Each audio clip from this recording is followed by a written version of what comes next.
This is MC, and I've just seen Alien Covenant. There's an unspoken curse of non-saga franchise genre movies. Pretty much, you've only gonna get 2 good movies out of it. Terminator and T2 Judgment Day are amazing. The rest are, well, there. It's the same thing with Nightmare on Elm Street and Nightmare on Elm Street 3: The Dream Warriors. When it comes to the Alien franchise, there's never been a debate as to which 2 are the 2 worthiest movies in the franchise. Really, the only discussion is actually which one is better, and that mostly comes down to your own tastes, whether you prefer atmospheric terror or gritty, balls-to-the-wall action. The franchise has floundered for decades now. Even the return of Ridley Scott in Prometheus was not enough to save the series in most people's minds. I'm not most people. I actually enjoyed Prometheus. For the most part. I see the deep flaws in it, but I'm a sucker for backstory and world building, so I enjoyed seeing the building blocks of the later universe. I am a bit bitter after having read the script for Alien Engineers and seeing it better flow into the first Alien movie, but all in all, I thought Prometheus was a worthy addition to the canon. And now, Alien Covenant. I think I liked it. I've had to take a couple of days to come out with this review. I really needed to unpack how I felt about it. It's really not as easy as I liked it or I disliked it. When I was in the theater, I genuinely enjoyed the movie. I suppose going off that litmus test, I did enjoy the movie. I thought there were some genuinely scary moments, and I thought the ramp-up was better than Prometheus. However, the ending dragged, and most of the third act was entirely unnecessary. Alien Covenant serves as a bridge between Prometheus and the rest of the Alien franchise. It does a much better job than its predecessor of connecting to the first movie.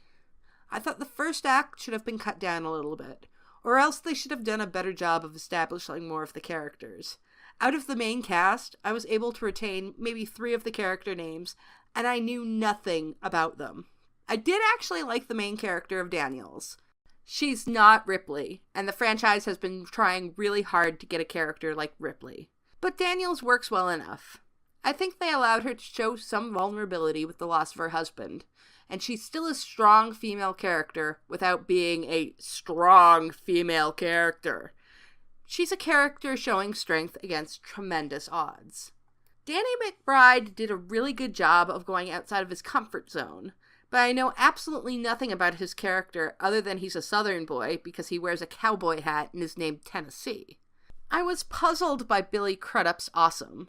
I just don't understand him. I thought the addition of the crew not trusting him because of his faith was bizarre, and it didn't add anything to the story. While I do like character points, I like them to make a logical addition to the story, and that one just felt tacked on. Michael Fassbender does a good job as Walter. He's able to play the role with similarities to David, but there are distinct differences. In the end, I do have problems with the character, but that doesn't come down to the acting, and I will get into it later. In terms of the crew as a whole, logical choices bothered me. Like, why the hell weren't they wearing environmental suits when they came down onto that planet? Even if it did have an Earth-like atmosphere, there could have been alien diseases and microbes that infected them, which is exactly what happened.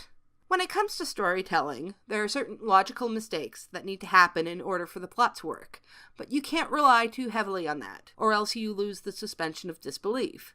We're already suspending our disbelief that a species like the xenomorphs can exist, so people need to act logically in order for our bullshit detectors to not ping too hard.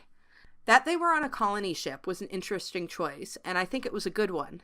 The crew was responsible for 2,000 helpless people, and it adds a lot of weight to the situation, without being too distracting. Anyways, they either needed to beef up the characters, or they needed to cut down the first act.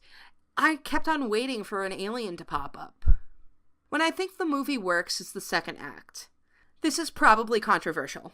I have seen people complaining that the second act comes off more like a slasher movie than an alien movie. But I don't really have a problem with that. The Alien movies have always had different tones to them, and I think the premise is pretty thin that if you repeat the same tone, you get a warmed-over version of the previous movie. David, as a mad scientist creating the xenomorphs to destroy humanity and the engineers, works for me. The xenomorphs are blunt instruments, attacking without discrimination. David adds a sinister intelligence to the terror. I think the movie would have been much stronger if they had expanded on that. They could have done a seriously messed up, almost human centipede story of David one by one taking out the crew to use to create his xenomorphs. I think it would have been entirely creepy and would have made an interesting change to the structure of the movies.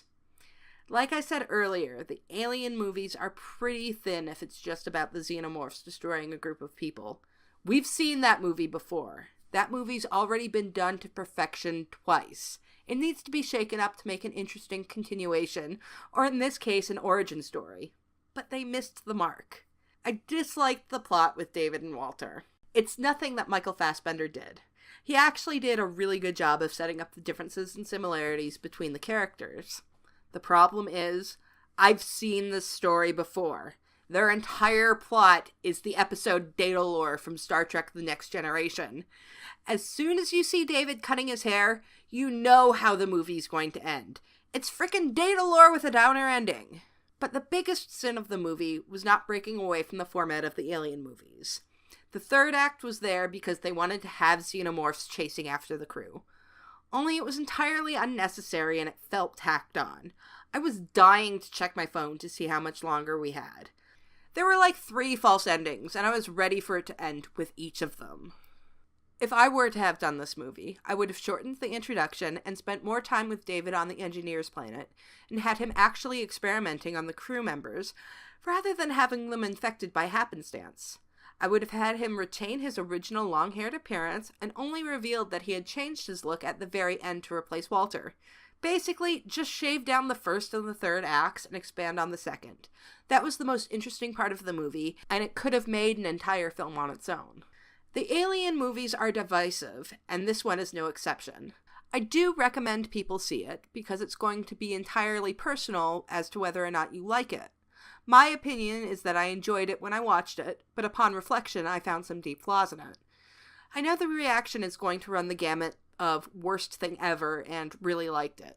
It's not a film that's going to have one reaction, but I'm glad I saw it, and I think it falls squarely in the middle when it comes to the quality of Alien movies. There are still several that are better, but there's also several that are much, much worse. So that's this week's review. I'll be doing more as more movies come out. Like, comment, subscribe to see more MCCs and Fandom Equals Square MC. Also check out my podcasts, Return to the Hellmouth, a Buffy rewatch, and the Trash Compactor podcast, Star Wars from the Female Perspective. Thanks for watching.